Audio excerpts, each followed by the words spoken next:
کو مانتے ہیں اور پھر سنیوں کے کان جا کے بھرتے ہیں کہ یہ سنی کو جا کے کہتے ہیں کہ شیعہ اصحاب کو نہیں مانتے. میں نے عرض کیا یہ جو کربلا والوں کے دن ہم منا رہے ہیں، بتائیے کربلا میں اصحاب زیادہ تھے یا اہل بیت زیادہ تھے؟ اصحاب کی تعداد زیادہ ہے، اہل بیت کی تعداد کم ہے. ہم اصحاب پہ بھی روتے ہیں، اہل بیت پر بھی روتے ہیں، ہم دونوں کو مانتے ہیں. صلوات پڑھی محمد و آل محمد.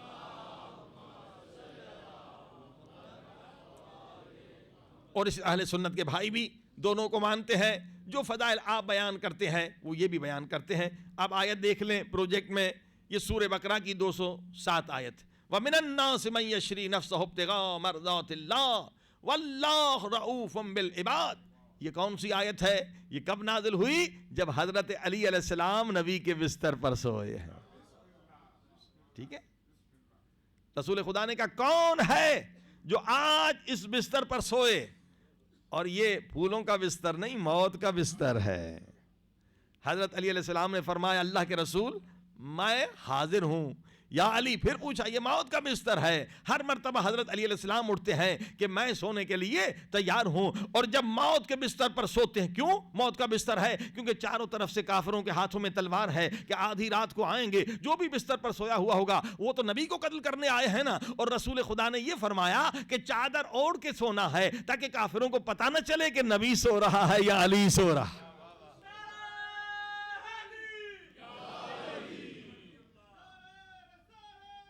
یا رسول اللہ.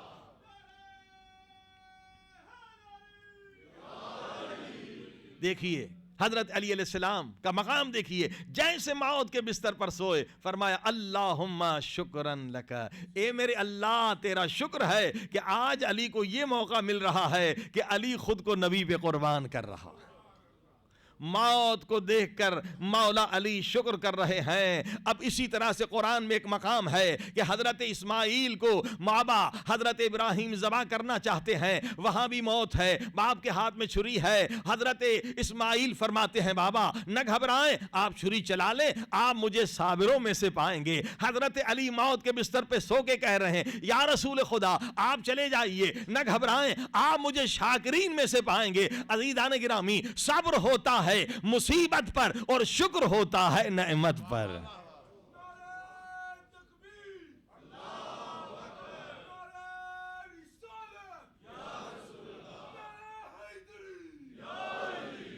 اب آپ نے دیکھا کہ حضرت اسماعیل موت کو مصیبت سمجھ کر صبر کر رہے ہیں اور حضرت علی موت کو نعمت سمجھ کر شکر کر رہے ہیں. اس لیے کہ رسول خدا نے کہا انا و علی من نور واحد، اللہ نے مجھے اور علی کو ایک نور سے خلق کیا. صلوات پڑھیں محمد و آل محمد. اب جب سو گئے تو یہ آیت سورہ بقرہ کی نازل ہوئی. یہ سارے اہل سنت کے علماء، سب بڑے بڑے علماء اسی طرح سے فضائل لکھتے ہیں. یہ تفسیر کبیر ہے، امام فخر الدین رازی لکھتے ہیں یہ آیت کب نازل ہوئی؟ حضرت علی علیہ السلام کی شان میں نازل ہوئی جب شب ہجرت حضرت علی علیہ السلام نبی کے بستر پر سوئے. جبریل پاؤں کی طرف آئے اور ندا دینے لگے بخین بخین، مبارک ہو اے علی، خدا تیری ذات پر فرشتوں میں فخر کر رہا ہے.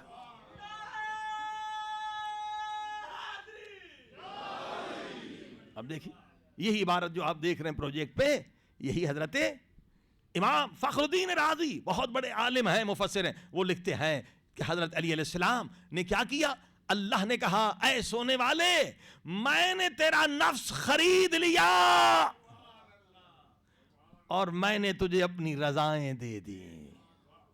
یہ ہے مقام حضرت علی علیہ السلام کا. یہ تفسیر ثعلبی ہے، یہ بھی لکھتے ہیں یہ آیت جو ہے حضرت علی علیہ السلام کے شان میں ہے. تفسیر قرطبی نے لکھا، تفسیر روح المعانی نے لکھا، تفسیر بحر المحیط نے لکھا. یہ ساری تفاسیر اہل سنت کی ہیں اور سارے اہل سنت کے علماء مانتے ہیں کہ اس آیت میں رسول خدا کی جان بچانے کے لیے جب مولا علی سوئے ہیں تو کیا ہوا؟ علی نے اپنے نفس کو بیچ دیا، اللہ نے علی کے نفس کو خرید لیا اور اللہ نے رضاؤں کو دے دیا. کیا کہنا اس مولا علی کا کہ بستر پر سوتے ہیں تو نفس خدا بن جاتے ہیں اور میدان مباہلے میں آتے ہیں تو نفس رسول بن کے آتے ہیں.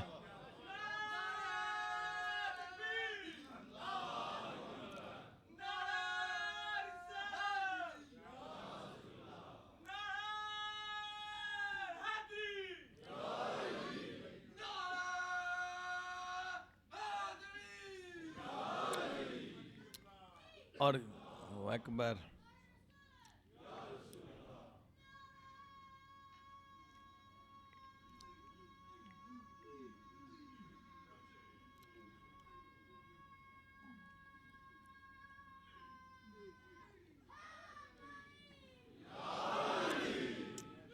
الحمدللہ، سبحان اللہ. یہ مولا کی جرت ہے. اور جب کسی نے پوچھا یا علی آپ تو رات کو سونے کے عادی نہیں ہیں، کہ پوری رات حضرت علی علیہ السلام عبادت میں گزارتے تھے، غریبوں کو کھانا پہنچانے میں گزارتے تھے، اب عادت نہ ہو تو نیند نہیں آتی، پھر اگر موت کا ڈر ہو تب بھی نیند نہیں آتی. ایک تو حضرت علی علیہ السلام رات کو سونے کے عادی نہیں ہے، اور چاروں طرف سے کافروں کے ہاتھوں میں تلواریں ہیں. تو پوچھا آپ کو نیند کیسے آئی؟ کیونکہ حضرت علی علیہ السلام فرماتے ہیں مجھے ایسی نیند پوری زندگی میں کبھی نہیں آئی. نبی کے بستر پر جیسی نیند آئی، اطمینان کی ایسی نیند کبھی نہیں آئی. تو پوچھنے والے نے پوچھا کہ یا علی آپ کو نیند کیسے آ گئی؟ چاروں طرف کافر کھڑے تھے، ان کے ہاتھوں میں تلواریں تھیں، پھر رات کو آپ تو سوتے نہیں تھے، تو نیند کیسے آئی؟ تو بڑا خوبصورت جملہ ہے. حضرت علی علیہ السلام نے فرمایا نیند اس لیے آئی کہ نبی یہ کہہ کر گئے تھے یا علی سو جاؤ، صبح کو اٹھنا، امانتوں کو کافروں کے حوالے کرنا، اور پھر میرے پاس واپس مدینے میں پہنچنا. جب نبی نے یہ کہا صبح کو اٹھنا، امانتوں کو کافروں کے حوالے کرنا، اور پھر میرے پاس مدینے میں واپس پہنچنا، تو میں نے یقین کر لیا کہ زندہ رہوں گا تو تبھی امانتوں کو واپس کروں گا.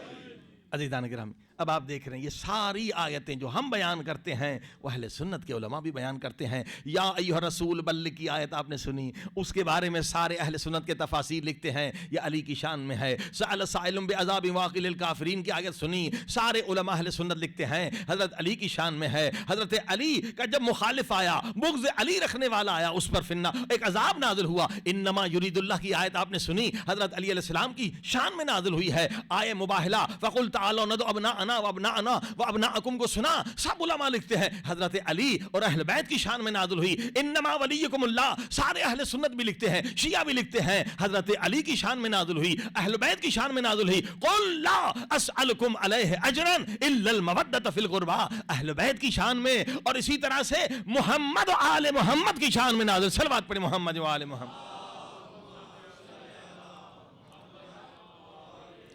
لہذا آئیے ان غلط فہمیوں کو دور کیا جائے کہ شیعہ اصحاب کو نہیں مانتے، ایک پرانا یہ جھوٹا پروپیگنڈا ہے. اور سنی جو ہے اہل بیت کو نہیں مانتے. سارے مسلمان مانتے ہیں یہ دشمن ہمیں کمزور کر رہا ہے تاکہ ہم ہر میدان میں پیچھے رہ جائیں. یہ شیطان پرست لوگ ہیں، ان کا کوئی دین نہیں، کوئی مذہب نہیں، جو شیعہ سنیوں کو لڑانا چاہتے ہیں. عزیزان گرامی، گفتگو ہو رہی تھی جہاد اکبر. جہاد اکبر سب سے بڑا جہاد کیا ہے؟ رسول خدا فرماتے کافر سے جا کے لڑنا یہ چھوٹا جہاد ہے، مگر اپنے نفس کو شکست دینا یہ سب سے بڑا جہاد ہے. اے انسان تو جاہل نہ رہ اس جنگ سے. یہ جنگ سب سے خطرناک جنگ ہے، کیونکہ اگر اس جنگ میں تو جیت گیا تو سلمان فارسی بن جائے گا، اور اگر ہار گیا تو شمر و یزید بن جائے گا. بہت بڑا خطرہ ہے. یہ جنگ ہر ایک انسان کے اندر ہے، کچھ جاہل ہے، کچھ عالم ہے. کیوں ادھر سے نیکی دیکھتا ہے انسان، روح کہتا ہے نیک کی کام کرو، نیک کام کرو. ادھر سے گناہ دیکھتا ہے، نفس کہتا ہے گناہ کرو. کیونکہ نفس کو گناہ پسند ہے اور روح کو عبادت پسند ہے. یہ کنٹراڈکشن ہے دونوں میں، جو ہے الگ الگ ان کی طبیعتیں ہیں، الگ الگ مزاج ہیں، دونوں میں جنگ ہے. ایک وقت کے لیے جنگ رکتی نہیں ہے. لہذا رسول خدا فرماتے ہیں اس جنگ میں کامیاب ہو جاؤ. آج ایک دوسرا ہتھیار سن لیجئے.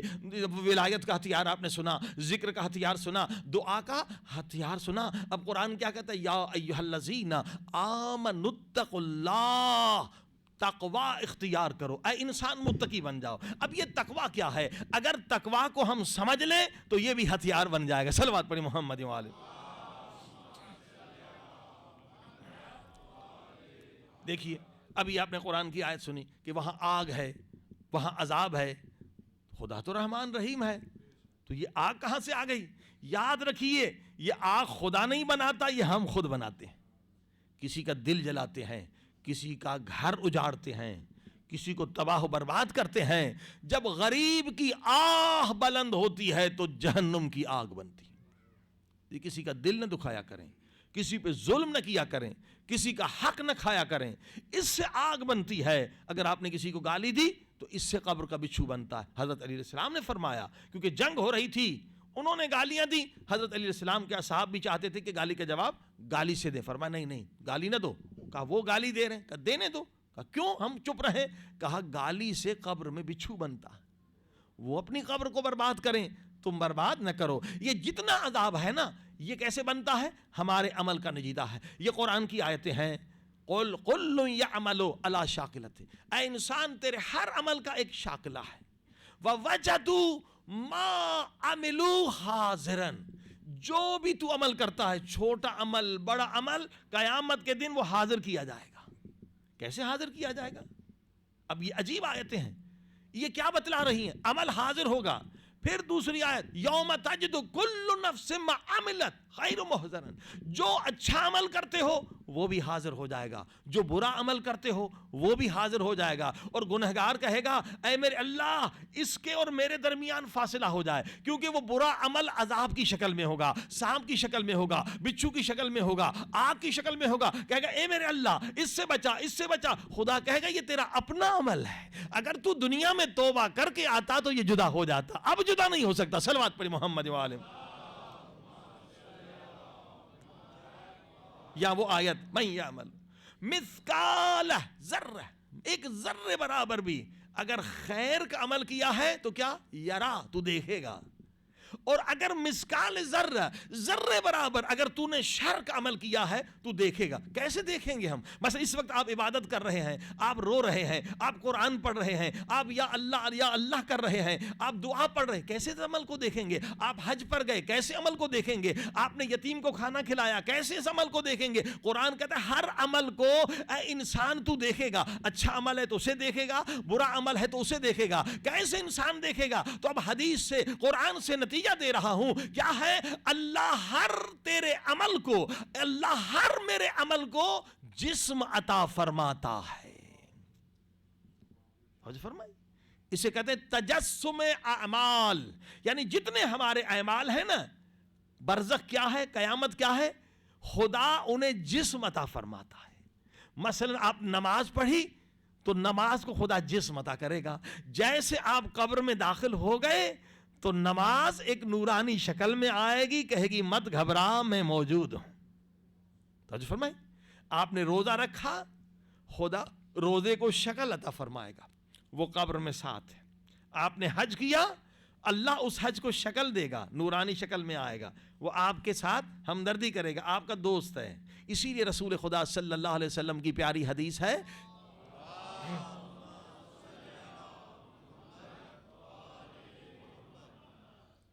فرمایا مسلمانوں جب تم مر جاؤ گے تو جب تمہیں دفن کریں گے تو تمہارے دوست بھی تمہارے ساتھ دفن ہو جائیں گے. اگر تمہارے دوست شریف ہیں تو تمہاری قبر کو بہشت کا باغ بنا دیں گے, لیکن اگر تمہارے دوست کمینے ہیں, برے ہیں, تو تمہاری قبر کو جہنم کا گڑھا بنا دیں گے. اب لوگ نہیں سمجھے, اصحاب کرام نہیں سمجھے. رسول خدا مرنے کے بعد تو بیٹا بھی قبر میں نہیں جائے گا, یہ کون سا دوست ہے جو ہمارے ساتھ جائے گا؟ رسول خدا نے کہا تم سمجھے نہیں, دوست سے مراد تمہارے اعمال ہیں.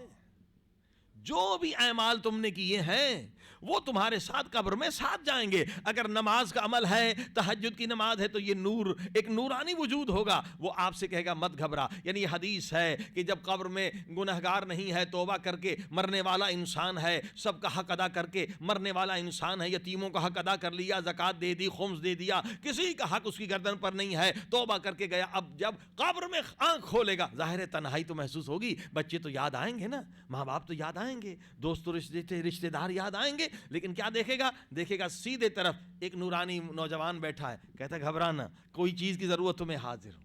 بڑا خوش ہو جائے گا. ادھر دیکھے گا لیفٹ سائڈ پہ دوسرا بیٹھا ہوا ہے, کہتا نہ گھبرا, ادھر سے کوئی عذاب آیا میں روک لوں گا. پاؤں کی طرف سے دیکھے گا 3-4 بیٹھے ہوئے ہیں, یعنی جو بھی خیر کا کام, زکوٰۃ ادھر ہے پاؤں کی طرف ہے, حج ادھر ہے, خمس ادھر ہے, صدقہ ادھر ہے, جو بھی پیسے سے آپ خیر کا کام کرتے ہیں وہ بیٹھے ہوئے. نہ گھبرا, تو اکیلا نہیں, ادھر سے کوئی عذاب آیا میں بچاؤں گا. پھر سر کے اوپر سے دیکھے گا, کیا دیکھے گا؟ سب سے نورانی جو ہے وہ میرے سر کے اوپر بیٹھا ہوا ہے. پوچھے گا تو کون ہے؟ وہ کہے گا میں محمد و آل محمد کی محبت.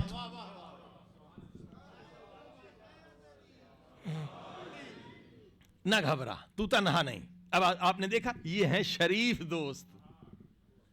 اور بدماش دوست کون سے ہیں؟ کمینے دوست کون سے ہیں؟ اگر کسی نے زنا کیا اور بغیر توبہ کے مر گیا، اب 300 عذاب کے دروازے زانی کے لیے کھل جاتے ہیں، تو وہ جہنم کا گڑھا بن جائے۔ ایک دروازے سے آگ آ رہی ہے، ایک دروازے سے بچھو آ رہے ہیں، ایک دروازے سے سانپ آ رہے ہیں۔ اے انسان، وہی کام، وہی لذت تو حلال طریقے سے حاصل کر سکتا تھا، تو کیوں حرام کی طرف گیا؟ دنیا میں بھی خطرہ ہے، ایڈ کی بیماری ہو سکتی ہے، کینسر لگ سکتا ہے، کئی بیماریاں لگ سکتی ہیں، وہی لذت خدا نے حلال میں بھی رکھی ہے، تو کیوں حرام کے ذریعے سے لذت حاصل کرتا ہے؟ دنیا بھی جائے گی، آخرت بھی جائے گی۔ کسی کو گالی دی ہے وہ بچھو بنے گا، اب کسی کی غیبت کی ہے اس کا وہ عذاب ہے، لیکن ایک انسان ذکر خدا کر رہا ہے، کہہ رہا ہے سبحان اللہ والحمد للہ ولا الہ الا اللہ واللہ اکبر، تو کیا ہو جاتا ہے؟ جنت میں اس کے لیے 4 درخت لگ جاتے ہیں۔ صلوات پڑھیں محمد و آل محمد۔ تو پتہ یہ چلا کہ جہنم کو آباد کرنے والے بھی ہم ہیں اور جنت کو آباد بھی کرنے والے ہم ہیں، لہذا ہر عمل سے پہلے سوچئے کہ یہ رسول خدا صلی اللہ علیہ وسلم کی حدیث ہے، اے انسان جو بھی کر لے آج تو آزاد ہے، اچھا کرے برا کرے، ظلم کرے رحم کرے، آزاد ہے انسان، نماز پڑھے نہ پڑھے، بزرگوں کا احترام کرے یا نہ کرے، عالموں کی بات سنے یا نہ سنے، آج تو آزاد ہے، جو کر لے آج تو آزاد ہے، مگر یہ سوچ کر کے کر کہ کل وہی عمل تیرے ساتھ ہوگا۔ یعنی انسان کسی اور پہ ظلم نہیں کرتا، خود پہ ظلم کرتا ہے۔ پھر فرماتے ہیں جس سے محبت کر، آج آزاد ہے، چاہے خدا سے محبت کرے، چاہے گناہ سے محبت کرے، چاہے مسجد میں آنے سے محبت کرے، چاہے پب میں جانے سے محبت کرے، انسان تو آزاد ہے۔ جس سے محبت کر، آج تو آزاد ہے، مگر یہ سوچ لے کہ جس سے بھی محبت کر، مگر یہ دیکھ لے ایک دن تجھے اس سے جدا ہونا پڑے گا، ایک دن وہ تجھ سے بے وفائی کرے گا، لہذا محبت اس سے کر جو کبھی بے وفا نہ ہو اور کبھی تجھ سے جدا نہ ہو۔ وہ کون ہے؟ وہ خدا کی ذات ہے۔ دنیا والے سب بھول جائیں گے، سب بے وفائی کریں گے۔ واقعی مرنے والوں کو کیسے لوگ بھول جاتے ہیں؟ ماں باپ کو لوگ بھول جاتے ہیں، مشکل سے کبھی ایک فاتحہ پڑھ لیتے ہیں۔ عزیزان گرامی، لہذا یہ دنیا بے وفا ہے۔ اگر ہم نے خدا سے محبت کی اور امام حسین اور کربلا والوں سے اور اہل بیت سے اور با وفا قربانیاں دینے والے صحابہ کرام سے محبت کی، یہ محبت وہ ہے جو کبھی ختم ہونے والی نہیں ہے، کبھی جدا ہونے والی نہیں ہے، یہاں بھی ہمیں کامیاب بنائے گی، قبر میں بھی ہماری مدد کرے گی۔ صلوات پڑھیں محمد و آل محمد۔ لہذا یہ انسان عمل ہر عمل جو انسان کر رہا ہے وہ انسان کے سامنے آئے گا۔ عزیزان گرامی، حتیٰ کہ ایک لفظ بھی آپ جو زبان سے بول رہے ہیں وہ بھی سوچ کے بولیے، کہیں نہیں کہ وہی عمل جو ہے عذاب ہو جائے۔ اب یہاں پر ایک سوال بھی ہے، سوالوں کی بھی کوشش کریں گے کچھ جوابات مل جائیں۔ وہ سوال کا یہ جواب ہے، سوال یہ ہے کہ بھئی ایک آدمی نے 70 سال گناہ کیے، عمر اس کی 70 سال تھی، تو اس کو جہنم میں بھی 70 سال جانا چاہیے؟ مگر قرآن کہتا ہے نہیں، وہ ہمیشہ جہنم میں رہے گا۔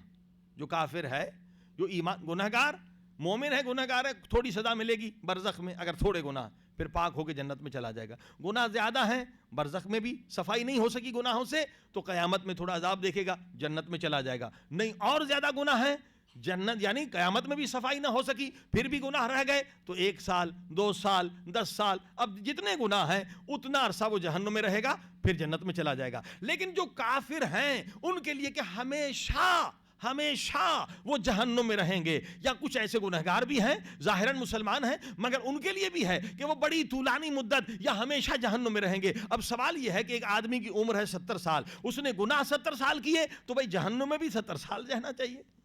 یہ قرآن نے کیوں کہا کہ ہمیشہ جہنم میں جائیں گے؟ اب اس کا جواب، مگر اس میں ایک دوسرا پہلو بھی ہے۔ بھائی ٹھیک ہے 70 سال ہماری عمر ہے تو 70 سال ہم نے عبادتیں کی، مگر جنت میں بعض لوگوں کے لیے کہ ہمیشہ جنت میں جائیں گے، بعض لوگ ہمیشہ جہنم میں جائیں گے۔ اس کا جواب سنیے، دیکھیے جو ہمیشہ جہنم میں کیوں جائیں گے اور کون سے لوگ جائیں گے؟ وہ لوگ جائیں گے جو دنیا میں گناہ کر رہے ہیں اور ان کی نیت یہ ہے کہ اگر قیامت تک بھی رہے تب بھی بدکاری کرتے رہیں گے، قیامت تک بھی رہے تو جوا کھیلتے رہیں گے، قیامت تک بھی زندہ رہے پب جاتے رہیں گے، ظلم کرتے رہیں گے۔ یعنی یہ نیتوں کی وجہ سے ہے. اگر کس کی نیت یہ ہے کہ قیامت تک بھی رہا تو میں زنا کرتا رہوں گا, جوا کرتا رہوں گا, شراب پیتا رہوں گا, لوگوں کو اذیت اور غیبت کرتا رہوں گا, جھوٹے پروپیگنڈا کرتا رہوں گا, گناہ سے باز نہیں آؤں گا, جس کی نیت یہ ہے نا کہ قیامت تک بھی رہا میں یہ کام نہیں چھوڑوں گا, وہی لوگ ہیں جو ہمیشہ جہنم میں جائیں گے. اور ہمیشہ جنت میں کیوں رہیں گے؟ کیونکہ جن مومنین کی نیت یہ ہے کہ اگر قیامت تک بھی زندہ رہے تب تیرے اچھے بندے رہیں گے, تیرے نمازی بندے رہیں گے, تیرے شکر گزار بندے رہیں گے. تو یہ نیتوں کی وجہ سے ایک انسان ہمیشہ جنتی بنتا ہے اور ایک انسان ہمیشہ جہنمی. صلوات پڑھی محمد و آل محمد.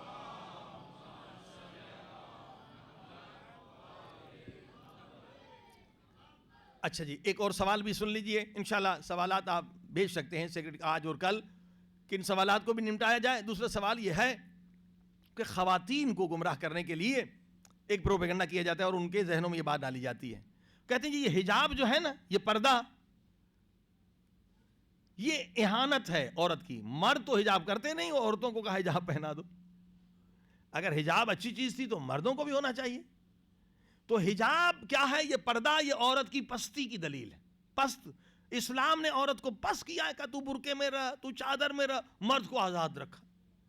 یہ مسئلہ اسلام کے جو مخالفین یہ پروپیگنڈا کرتے کہ یہ پردہ جو ہے یہ انسلٹ ہے عورت کی, کہ مرد تو پردہ کرتا نہیں ہے مگر اسے پردے میں رکھا ہے, یہ اہانت ہے, اس کی انسلٹ ہے, اس کو کم درجہ دیا ہے اسلام نے اور مرد کا بڑا درجہ. عزیزان گرامی ایسی بات نہیں ہے, میں دلیل دوں گا اور انشاءاللہ سب لوگ جو عقل رکھتے ہیں وہ مطمئن ہو جائیں گے. دیکھیے ہمارے اسلام میں سب سے عظیم مقام کون سا ہے, سب سے عظیم جگہ کون سی ہے؟ قرآن کا ان اول بیت وضع للناس للذی ببکۃ مبارکا وہدی للعالمین. سب سے عظیم تر اور سب سے اعلیٰ تر, سب سے عرفہ تر, سب سے مقدس تر مقام ہے کعبۃ اللہ کا, جس سے دیکھنا بھی ثواب ہے. ہاں جی, اس کو آپ دیکھ کے حاجی بن جاتے ہیں نا, جس کی زیارت کرنے والے کا بھی احترام ہو جاتا ہے. کعبۃ اللہ قرآن کا سب سے اعلیٰ مقام ہے. اب آپ دیکھیں مقدس ترین مقام جو ہے اسلام کے پاس کعبۃ اللہ ہے, مگر جب آپ کعبۃ اللہ کے پاس جائیں گے تو کیا دیکھیں گے؟ کعبہ کالے پردے کی چادر کے غلاف میں چھپا ہوا ہے. پتہ یہ چلا کہ یہ غلاف تقدس کے لیے ہے, عزت کے لیے ہے, رسپیکٹ کے لیے ہے, عظمت بتانے کے لیے. یہ نہیں کہ انسلٹ ہے. لائبریری میں چلے جائیے, لاکھوں کتابیں ہوں گی, اگر اسلامک لائبریری ہے مسلمان کی ہے, مگر قرآن کیا ہوگا؟ غلاف میں ہوگا. یہ نہیں کہ غلاف اگر ہٹا دیا جائے قرآن کی عظمت میں کمی آئے گی, نہیں, بتانے کے لیے کہ یہ عظمت ہے, یہ تقدس ہے, یہ اعلیٰ کتاب ہے, یہ بندے کی کتاب نہیں, یہ خدا کی کتاب ہے. یعنی یہ ہمارے پاس دلیل مل گئے کہ کعبۃ اللہ غلاف میں ہے اور اسی طرح سے قرآن مجید غلاف میں ہے. یعنی غلاف یا پردہ یہ تقدس کے لیے ہے. اسلام نے عورت کو تقدس اور عزت دی ہے. حجاب عزت کی دلیل ہے. اچھا عقلی دلیل بھی سن لیں. دیکھیے معمولی پتھر سڑکوں پر فٹ پاتھ پہ پڑے رہتے ہیں, ٹوکروں میں رہتے ہیں, کسی ڈبیا میں نہیں ہوتے, کسی حجاب میں نہیں ہوتے, لیکن ڈائمنڈ کبھی آپ نے اوریان سڑک پہ دیکھا ہے؟ ڈائمنڈ اگر ہے, یاقوت اگر ہے, قیمتی پتھر ہے, کہاں ملے گا؟ بڑے بڑے دکانوں میں, خوبصورت ڈبیوں میں چھپا ہوا ہوگا, اس کی حفاظت کا انتظام ہوگا. کیوں؟ یہ قیمتی ہے. پتہ چلا جو چیز قیمتی ہوتی ہے وہ حفاظت کی وجہ سے حجاب میں رکھی جاتی ہے. یہ اسلام نے قیمت بتائی ہے. جس کی قیمت نہیں وہ ایسے ہی ننگے سر پھرتی ہے, لیکن جنہیں اپنی قیمت کا پتہ ہے وہ کیا ہے؟ وہ حجاب کا خیال رکھتی ہیں. اب آپ نے دیکھا حجاب عظمت ہے, حجاب عزت ہے, لیکن جو خواتین نہیں سمجھتی ان کو بھی آپ تبلیغ کریں کہ دیکھیں حجاب میں آپ ہی کا فائدہ ہے. کیونکہ جو لوگ خدا کا کھاتے ہیں, خدا کا ہی سب کچھ ہم کھاتے ہیں, کوئی اور تو ہمیں کچھ رزق نہیں دیتا. حسن کس نے دیا؟ خدا نے. آنکھیں کس نے دی؟ خدا نے. اور بال کس نے دیے؟ خدا نے. ہر چیز ہمیں خدا نے دی ہے. اگر ہم خدا کا حکم نہ مانیں تو ہم نمک حلال نہیں کہلائیں گے, نمک حرام کہلائیں گے. تو وہ خواتین جنہیں اللہ نے حسن دیا, اللہ نے جوانی دی, اللہ نے ہدایت دی, مگر پھر بھی وہ ہدایت سے فیض نہیں لیتی, تو حکم ہے کہ قیامت یا برزخ میں ان خواتین کو بالوں سے لٹکایا جائے گا. یہ ان کا وہ عمل ہے, وہ دیکھیں گی. کیوں دیکھیں گی؟ اس لیے کہ ممکن ہے ایک عورت جو اپنے حسن سے بازار میں سج کر جا رہی ہے, بن کے جا رہی ہے, نہیں معلوم کتنے نوجوانوں کو گمراہ کر رہی ہے, کتنے نوجوان جو ہیں وہ حرام کی طرف مائل ہوں گے. اسی لیے شیطان کہتا ہے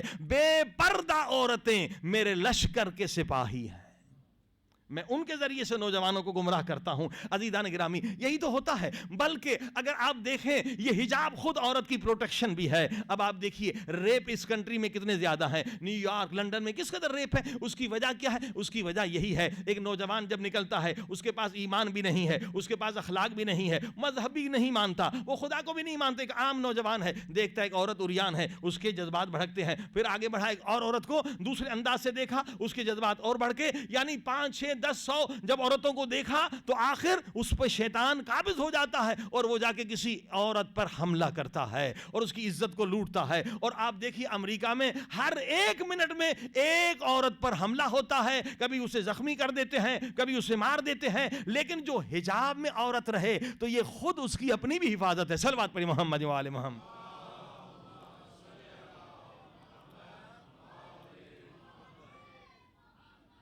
تو دوسرا بھی اس میں ایک سوال ہے. بعض خواتین کہتی ہیں حجاب کریں یا نہیں کریں, مولوی صاحب کا اس میں کیا دخل ہے, یہ میرا پرسنل معاملہ ہے. بعض لوگ اس طرح سوچتے ہیں کہ بھئی یہ حجاب تمہارا پرسنل ہے, یہ کیوں اعلان ہوتا ہے کہ بھئی امام بارگاہ میں حجاب کے ساتھ ہو, یہ تو پرسنل افیئرس ہے, اس میں مداخلت کیوں کی جاتی ہے؟ تو عزیزان گرامی ایسی بات نہیں ہے, یہ پرسنل چیز نہیں ہے. مثال دوں, یہ جو ہم سب بیٹھے ہوئے, سب جہاں جہاں خواتین مرد سن رہے ہیں, سمجھیے کہ ہم ایک بڑی کشتی میں بیٹھے ہوئے ہیں. آپ نے بھی ٹکٹ لیا ہے, ہم نے بھی. انشاءاللہ ایک دن آئے گا کہ ہم کشتی میں کربلا جائیں گے, بصرے جائیں گے. فرض کریے ہم سب کشتی میں بیٹھے, ہم نے ٹکٹ لیا, ٹھیک ہے. اب میں نے بھی پیسے بھرے, آپ نے بھی, ہم کشتی میں, کشتی جا رہی ہے سمندر میں. میں نے کیا کیا, چاقو نکالا جیب سے اور میں اپنی سیٹ پہ سوراخ کر رہا ہوں. آپ دیکھیں گے, دوسرے دیکھیں گے, ایک دم اٹھ کھڑے ہوں گے, مولوی صاحب کیا ارادہ ہے, سب کو غرق کرنا ہے کیا؟ میں نے کہا بھائی میں اپنی سیٹ میں سوراخ کر رہا ہوں, آپ کو تو کچھ نہیں کر رہا ہوں, یہ میرا پرسنل معاملہ ہے. میں آپ کی سیٹ میں تو سوراخ نہیں کر رہا نا, میں نے بھی پیسے بھرے, میں اپنی سیٹ میں سوراخ کر رہا ہوں. بتائیے آپ سوراخ کرنے دیں گے؟ سب کہیں گے مولوی صاحب یہاں پرسنل کی بات نہیں ہے, اگر کشتی میں سوراخ ہو گیا ہم سب غرق ہو جائیں گے.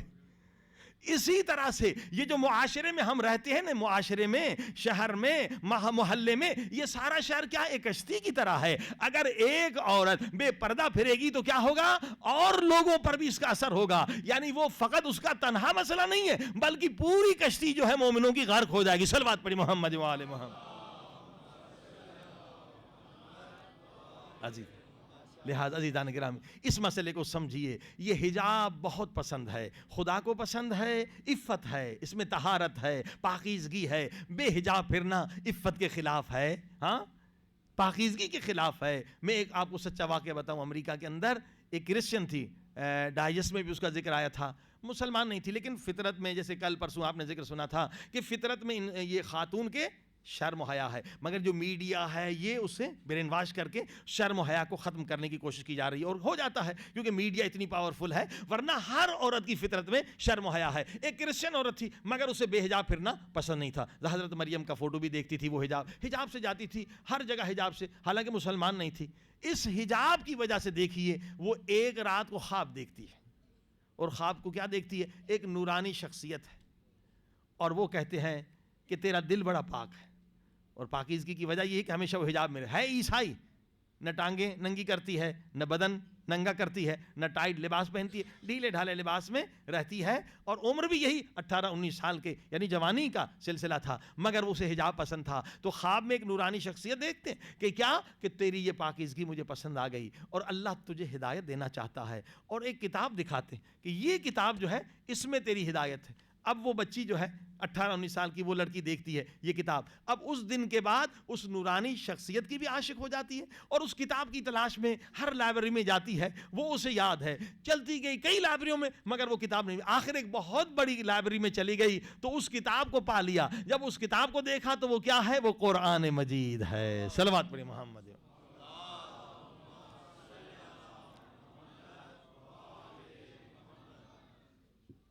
لہذا وہ شخصیت کون ہو سکتی ہے سوائے امام زمانہ کے کہ عیسائی عورت کیوں نہ ہو؟ اگر وہ باحجاب رہتی ہے تو یہ حجاب امام زمانہ کو پسند ہے، اور الحمدللہ وہ مسلمان ہو جاتی ہے۔ لہذا خواتین حجاب کا خیال رکھیں۔ صلوات پڑھی محمد و آلہ۔